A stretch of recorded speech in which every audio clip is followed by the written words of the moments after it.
Kumusta sa lahat ng mga batang mangangalakal? Sa video na ito ay kikita tayo sa mga binary options, kaya umupo at magsimula tayo.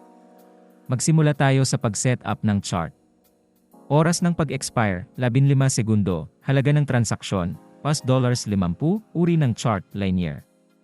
Sa sandaling itakda namin ang lahat ng mga setting, agad kaming magsisimula sa pangangalakal.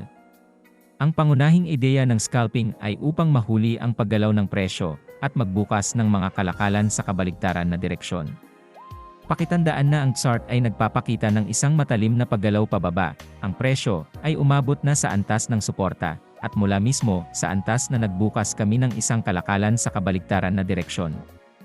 Sa scalping, kailangan mong matukoy ng tama ang antas kung saan mo gustong magbukas ng isang deal. Ngayon ay malinaw mong makikita ang lahat sa iyong sariling mga mata.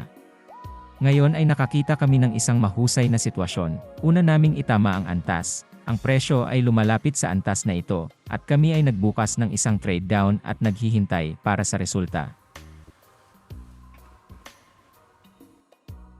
At kaya, mga kaibigan, ang aming unang deal ay naging isang magandang plus. Ngayon ay ilalagay namin ang susunod na deal at lilipat sa isa pang pares ng pera. Hahanapin namin ang isang katulad na sitwasyon at magbubukas ng deal. Binubuksan namin ang lahat ng deal mula sa antas, at ngayon ang susunod na deal ay bubuksan mula sa antas ng paglaban. Mayroong isang matalim na pataas na paggalaw sa asset, at magbubukas kami ng deal sa kabilang direksyon. Well, sa asset na ito nakakakuha din tayo ng plus. Sa mga huling segundo ng pagsasara, sa scalping madalas itong nangyayari kapag nagsasara ang isang deal sa huling segundo. Ngayon ay lumipat tayo sa susunod na asset, at itakda muna ang lahat ng kinakailangang antas. Nakikita natin na ang presyo ng asset ay lumilipat mula sa antas patungo sa antas na nangangahulugang maghihintay tayo para sa antas ng paglaban at magbubukas ng isang sell trade. Napakahusay na resulta mga kaibigan, muli kaming nakakuha ng plus sa asset. Ngayon ay mayroon na kaming $353 sa aming balance.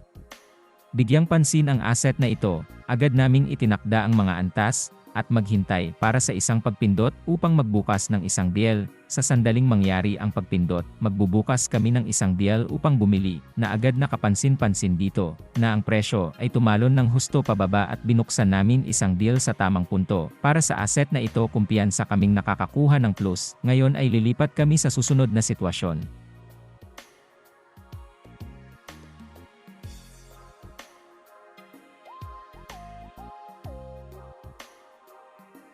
At kaya, mga kaibigan, ang susunod na asset, para sa mga panimula, bigyang pansin natin ang mga nakaraang sitwasyon. Nakikita natin na marami tayong mga touch ng antas na ito.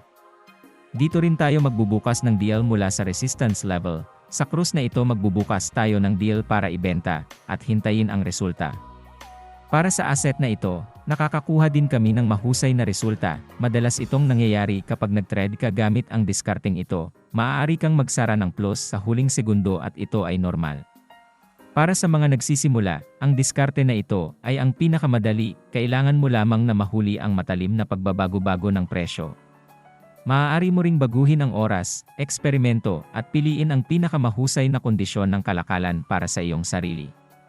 Sa asset na ito, nagbubukas kami ng deal para magpatuloy sa pagbaba, at hihintayin namin ang resulta. Tumaas ang trading namin, $1,100 at 66 ang balanse namin, at nagsimula kami sa $50 lang, at napanalunan namin lahat gamit ang scalping strategy. Maiisip mo kung magkano ang mapapala mo kung matutunan mo ito. Dapat mong matutunang maramdaman ang chart at mahuli ang mga pagbabago sa presyo upang ang iyong mga trade ay palaging nasa black. Lumipat tayo sa susunod na asset. Kaagad naming napansin na sa chart ay nakikita namin ang isang zone ng paglaban. Ilang mga pagpindot sa presyo ang tama sa zone na ito. Nakita namin na mayroong isang pagpindot at isang matalim na rebound pababa. Ngayon ay naghihintay kami na bumalik ang presyo upang magbukas ng isang pagbili kalakalan. Mahalagang maging matyaga upang makapagbukas ng kalakalan sa tamang lugar at kumita, hindi lugi. Tulad ng sa anumang iba pang diskarte, kailangan mong maghintay para sa entry point. Sa magandang tala na ito, sa tingin ko ay tatapusin natin ang ating kalakalan. Umaasa ako na ang video ay naging kapaki-pakinabang para sa iyo at matutunan mo kung paano gamitin ang diskarteng ito ng tama. Kung nais mong makatanggap ng mga signal at matuto kasama ng iba pang mga mangangalakal, inirerekomenda kong mag-subscribe sa aking Telegram channel. Ang link ay nasa paglalarawan. Hanggang doon na lang, see you all.